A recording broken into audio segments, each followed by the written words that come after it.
നമസ്കാരം സുഹൃത്തുക്കളെ. ഒരു ചിന്തയും ഒരു വിഭാഗത്തെയും ഒന്നും തന്നെ മനഃപൂർവ്വം അവർക്കിട്ട് പണി കൊടുക്കണം എന്ന് വിചാരിച്ച് ഞാനൊരു ലൈഫിൽ ഞാനൊരു കാര്യം ചെയ്തിട്ടില്ല. എനിക്ക് എൻ്റെ നടൻ പൃഥ്വിരാജ് മാധ്യമങ്ങളുടെ മുന്നിൽ ഇങ്ങനെ ഇരുന്ന് താളം വിടുന്നുണ്ടെങ്കിൽ രണ്ട് കാര്യം നമുക്ക് മനസ്സിലാക്കാൻ പറ്റും. ഒന്ന്, അയാളുടെ ഏതോ സിനിമ റിലീസാവാനുണ്ട്. മറ്റൊന്ന്, അയാളുടെ ഏതോ സിനിമ റിലീസായിട്ടുണ്ട്, അത് വേണ്ടത്ര രീതിയിൽ മികച്ച രീതിയിൽ അത് ഓടുന്നില്ല, അതായത് പരാജയപ്പെട്ടുകൊണ്ടിരിക്കുന്നു. ഈ രണ്ട് കാര്യങ്ങളായിരിക്കും ഇയാൾ ഏതെങ്കിലും മാധ്യമങ്ങൾക്ക് മുമ്പിൽ നിന്ന് ഇങ്ങനെ താളം വിട്ട് ന്യായീകരിച്ച് മെഴുകുന്നുണ്ടെങ്കിൽ അതിൻ്റെ അർത്ഥം. ശരിയാണ്. ഐ നോബഡി എന്ന് പറഞ്ഞ ഒരു സിനിമ ഏറ്റവും അവസാനമായിട്ട് അദ്ദേഹത്തിൻ്റെ ആയിട്ട് ഇറങ്ങിയ സിനിമയാണ്.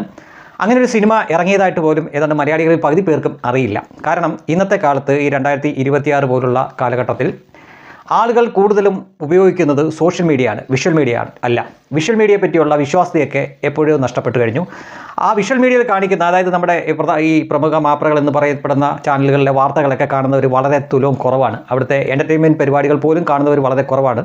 അതിൽ നല്ലത് എവിടെ പോയാലും നമ്മൾ യാത്ര ചെയ്യുമ്പോൾ പോലും നമുക്ക് കാണാൻ പറ്റുന്നത് നമ്മുടെ മൊബൈൽ ഉപയോഗിച്ചിട്ടാണ്. അതിൽ വരുന്നതൊക്കെ സോഷ്യൽ മീഡിയ വഴിയുള്ള എൻ്റർടൈൻമെൻറ്റ് ന്യൂസുകളും മറ്റുമൊക്കെയാണ്. അപ്പോൾ അത്തരം കാര്യങ്ങളാണ് കൂടുതലും ആളുകൾ ഇപ്പോൾ ഉപയോഗിക്കുന്നത്. അതിനാൽ ഈ മുഖ്യധാര മാപ്രകളെ പിടിച്ചുകൊണ്ടുള്ള ഇത്തരം പ്രൊമോഷണൽ പരിപാടികളൊക്കെ ഒരുപാട് ആളുകളിലോട്ടൊന്നും എത്തില്ല. അതിന് സോഷ്യൽ മീഡിയ തന്നെ വേണം. പക്ഷേ ഇവിടെ ഈ രാജപ്പൻ, അതായത് ആളുകൾ കളിയാക്കി വിളിക്കുന്ന ഈ രാജപ്പൻ്റെ ആയിട്ടുള്ള പടങ്ങൾ റിലീസാവുമ്പോൾ പെയ്ഡ് പേജുകൾ വഴി അതിന് വലിയ പ്രൊമോഷൻ കൊടുത്താലും ഒരു വിഭാഗം ആളുകൾ അത് നോക്കാനോ അതിനെതിരഭിപ്രായം പറയാനോ അത് ലൈക്ക് അടിക്കാനോ ഒന്നും പോവാറില്ല, ഡിസ്ലൈക്ക് അടിക്കാനോ ഒന്നും പോവാറില്ല.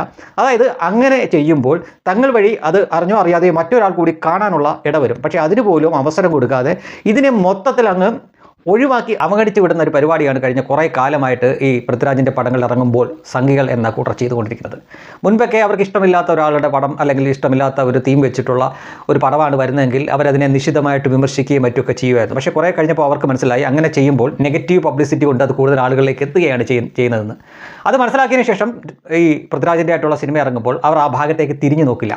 അതിന് ലൈക്ക് അടിച്ചാൽ അല്ലെങ്കിൽ കമൻ്റ് ഇട്ടാൽ അതുവഴി അവരുടെ ഫ്രണ്ട് ലിസ്റ്റിലുള്ളവർക്ക് കൂടി ഈ വിവരം അറിയാൻ പറ്റും. അങ്ങനെ 1 തൊട്ട് 3 ആയി, അങ്ങനെ 3 9 ആയി, അങ്ങനെ കൂടുതൽ ആളുകളിലേക്ക് അത് പോകും. അതിന് ഇവർ അവസരം ഇപ്പോൾ കൊടുക്കുന്നില്ല. അഥവാ പൃഥ്വിരാജിൻ്റെ സിനിമ ഇറങ്ങുന്നതിൻ്റെ തലേദിവസം രായപ്പൻ്റെ പടം ഇറങ്ങാൻ പോകുന്നുണ്ട്, നമുക്കത് പൊട്ടിക്കണം എന്ന തരത്തിൽ അവരാരും പോസ്റ്റ് എടുത്തില്ല. അല്ലെങ്കിൽ പടം ഇറങ്ങിയതിൻ്റെ ആദ്യ ദിവസം തന്നെ രായപ്പൻ്റെ അടുത്ത പടവും മൂക്കം കുത്തി വീണു എന്ന തരത്തിലും അവർ അനങ്ങില്ല. പകരം ക്ഷമയോടെ ഒരു 3-4 ദിവസം കാത്തിരിക്കും. ആ പടം പരാജയപ്പെട്ടു എന്ന് ഉറപ്പിച്ചതിന് ശേഷം മാത്രം അവർ അതിനെപ്പറ്റി പറഞ്ഞു തുടങ്ങും. ഇത് കഴിഞ്ഞ കുറേ സിനിമകളായിട്ട് പൃഥ്വിരാജിൻ്റെ ഇറങ്ങുന്ന സിനിമകളിൽ അവർ ഇത് ഇങ്ങനെ ചെയ്തു വിജയിപ്പിച്ച് കാണിച്ചു കൊടുത്തിരിക്കുന്ന ഒരു സംഗതിയാണ്. ഈ ഐ നോബഡി എന്ന് പറഞ്ഞ സിനിമയെപ്പറ്റിയും അതിൻ്റെ ടെക്നിക്കൽ സൈഡൊക്കെ കൊള്ളാമെന്നൊക്കെ പറയുന്നുണ്ട്, ഫസ്റ്റ് ഹാഫ് കൊള്ളാമെന്നൊക്കെ പറയുന്നുണ്ട്, പക്ഷേ സെക്കൻഡ് ഹാഫ് അത്ര വർക്കായില്ല എന്നൊക്കെ പറയുന്നുണ്ട്. പക്ഷേ മലയാളികളെ സംബന്ധിച്ചിടത്തോളം ഒരു ശരാശരിയെങ്കിലും നിലവാരം പുലർത്തുന്നതാണെങ്കിൽ ആ സിനിമ വിജയിക്കും. അതിപ്പോൾ അതിന് സൂപ്പർ താരം തന്നെ അഭിനയിക്കണമെന്നൊന്നുമില്ല. പക്ഷേ എന്നിട്ട് പോലും പൃഥ്വിരാജിൻ്റെ ഏറ്റവും അവസാനം ഇറങ്ങിയ സിനിമയെ അതിന് മുമ്പ് ഇറങ്ങിയ സിനിമയൊക്കെ ശരിക്കും പറഞ്ഞു കഴിഞ്ഞാൽ തിയേറ്ററിൽ വമ്പം പരാജയമായിരുന്നു. അതിൻ്റെ നിർമ്മാതാക്കൾക്ക് വലിയ രീതിയിൽ കൈകൊള്ളുന്നുണ്ട്. അതിൻ്റെ OTT പതിപ്പ് പോലും ആരും എടുക്കാൻ തയ്യാറല്ല എന്നാണ് കാണുന്നത്. ഇപ്പോൾ ഇതിന് മുമ്പ് ഇറങ്ങിയ വിലായത്ത് ബുദ്ധ എന്ന് പറഞ്ഞ ആ സിനിമയുടെ OTT പോലും വിറ്റുപോയിട്ടില്ല എന്ന് അതിൻ്റെ നിർമ്മാതാവ് തന്നെ പരിതപിക്കുന്ന കാഴ്ച കാണുകയുണ്ടായി. ഈ പടവും ഇതും അതിൻ്റെ അനിവാര്യമായിട്ടുള്ള പതനം. അതിന് ശരിക്കും ആ സിനിമ കുറച്ചുകൂടെയൊക്കെ വിജയിക്കേണ്ടതാണ് എന്നാണ് അതിൻ്റെ നിർമ്മാതാക്കളും അതിൻ്റെ പിന്നണിയിലുള്ളവരൊക്കെ പറയുന്നത്. പക്ഷേ എന്തുകൊണ്ടോ അത് ആളുകളിലേക്ക് എത്തുന്നില്ല, അല്ലെങ്കിൽ ആളുകൾ കാണാൻ പോകുന്നില്ല. സിനിമ കാണുന്ന വിഭാഗങ്ങളെ കൂടി നമ്മൾ ശ്രദ്ധിക്കേണ്ടതായിട്ടുണ്ട്. ഇത്തരം ആളുകളെയൊക്കെ പ്രോത്സാഹിപ്പിക്കുന്ന ചില കൂട്ടരുണ്ടല്ലോ, അവർക്കൊക്കെ സിനിമ നിശ്ചിതമായതാണ്. അവരിൽ നല്ലൊരു ശതമാനം തിയേറ്ററിൽ പോവില്ല, സിനിമ കാണില്ല. പിന്നെ സിനിമ കണ്ടുകൊണ്ടിരുന്നൊരു കൂട്ടരുണ്ട്, അവരെയാണ് ഈ പൃഥ്വിരാജൻ കൂട്ടരൊക്കെ കുറേ കാലമായി വെറുപ്പിച്ച് വെച്ചത്. അതിനാൽ എന്തൊക്കെ ഇനി ഈ പൊന്നുകൊണ്ട് പുളിശ്ശേരി ഉണ്ടാക്കി തരാമെന്ന് പറഞ്ഞാൽ പോലും നിൻ്റെ ഒന്നും സിനിമ കാണില്ല എന്ന് മനസ്സിൽ ശബ്ദമെടുത്തിരിക്കുന്ന നല്ലൊരു ശതമാനം ആളുകൾ ഇവിടുണ്ട്. അവരാണ് ഇയാളുടെ സിനിമയ്ക്ക് യാതൊരു തരത്തിലുള്ള നെഗറ്റീവ് പബ്ലിസിറ്റി പോലും കൊടുക്കാതെ ഇതിനെ ഇല്ലായ്മ ചെയ്ത് കളയുന്നത്. അതായത് പരാജയപ്പെടുത്തുമെന്ന് അവർ ഉറപ്പിക്കുകയാണ്. ഇത്രയായ സ്ഥിതിക്ക് നമുക്ക് ഇനി ഒരു എൻട്രി കൂടി പ്രതീക്ഷിക്കാം. അത് മറ്റാരുമല്ല, പൃഥ്വിരാജിൻ്റെ സാക്ഷാൽ മാതാവ് മല്ലിക സുകുമാരൻ, മല്ലിക ചേച്ചി തന്നെ ഇനി മാധ്യമങ്ങളുടെ മുന്നിൽ വരും.